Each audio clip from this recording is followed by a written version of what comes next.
نحمده ونصلي علی رسولہ الکریم بسم اللہ الرحمن الرحیم۔ صرف 5 منٹ کا مدرسہ قرآن و حدیث کی روشنی میں 4 شعبان المعظم۔ نمبر 1، اسلامی تاریخ۔ حضرت امیر معاویہ رضی اللہ عنہ کی پیدائش اور اسلام۔ حضرت امیر معاویہ رضی اللہ عنہ بعثت نبوی سے 5 سال پہلے عرب کے مشہور خاندان قریش میں پیدا ہوئے۔ وہ قبیلہ قریش کے خاندان بنو امیہ سے تعلق رکھتے تھے، جو حسب و نسب اور منصب کے اعتبار سے بنو ہاشم کے بعد سب سے زیادہ معزز سمجھا جاتا ہے۔ ان کے والد ماجد حضرت ابو سفیان رضی اللہ عنہ اپنے قبیلے کے معزز سرداروں میں شمار ہوتے تھے۔ حضرت امیر معاویہ رضی اللہ عنہ کے اندر بچپن ہی سے عزم و حوصلہ کے آثار ظاہر تھے۔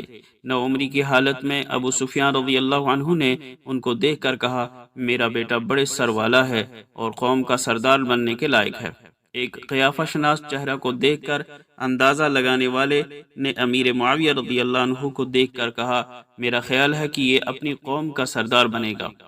ماں باپ نے خاص طور پر ان کی تربیت کا اہتمام کیا، مختلف علوم و فنون سے آراستہ کیا، لکھنا پڑھنا سکھایا۔ شروع سے ان کے دل میں اسلام کی محبت گھر کر چکی تھی۔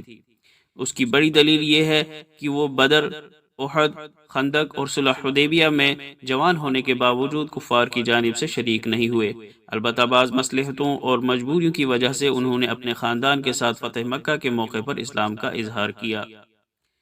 نمبر 2، حضور صلی اللہ علیہ وسلم کا معجزہ، کھانے کا تسبیح پڑھنا۔ حضرت عبداللہ بن مسعود رضی اللہ عنہ بیان کرتے ہیں کہ ہم ایک سفر میں رسول اللہ صلی اللہ علیہ وسلم کے ساتھ تھے۔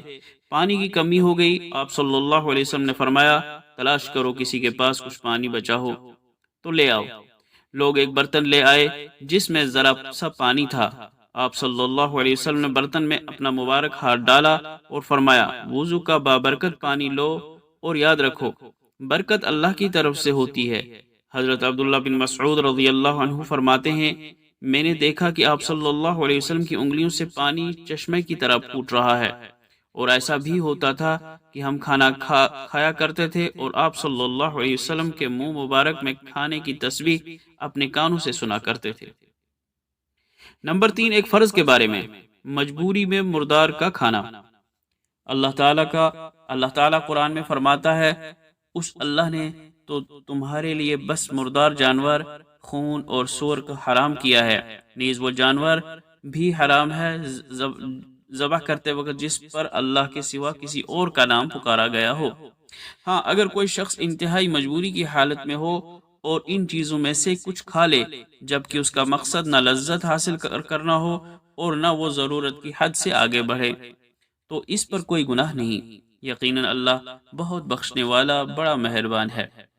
فائدہ، جس شخص کو حرام اور مردار کھانے پر مجبور کیا جائے اور نہ کھانے پر جان کا خطرہ ہو، یا کسی شخص کی بھوک سے ایسی حالت ہو کہ کچھ نہ کھائے تو جان جاتی رہے، تو ایسی صورت میں کھانے کی لذت حاصل کیے بغیر ضرورت کے بقدر مردار کھا لینا واجب ہے۔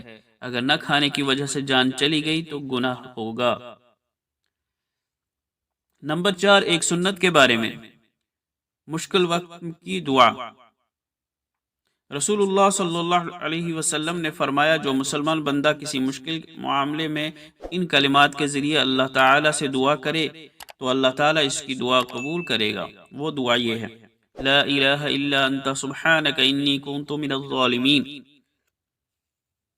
نمبر 5، ایک اہم عمل کی فضیلت، والدین کی قبر کی زیارت کرنا۔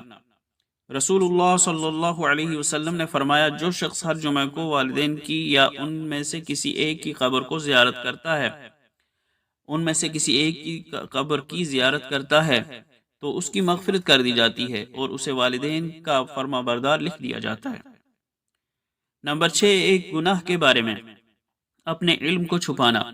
رسول اللہ صلی اللہ علیہ وسلم نے فرمایا، اگر کسی شخص سے کوئی علم دین کی بات پوچھی گئی اور اس نے اس کو چھپایا حالانکہ وہ چیز اس کو معلوم ہے، تو قیامت کے دن اس کے منہ میں آگ کی لگام دی جائے گی۔ نمبر 7، دنیا کے بارے میں، دنیا دار آخرت کے گھر سے محروم۔ اللہ تعالیٰ کا ارشاد ہے، اور آخرت والا گھر تو ہم انہی لوگوں کے لیے خاص کر دیں گے جو دنیا میں نہ تو بڑا بننا چاہتے ہیں اور نہ فساد کرنا، اور آخری انجام پرہیزگاروں کے حق میں ہوگا۔ نمبر 8، آخرت کے بارے میں۔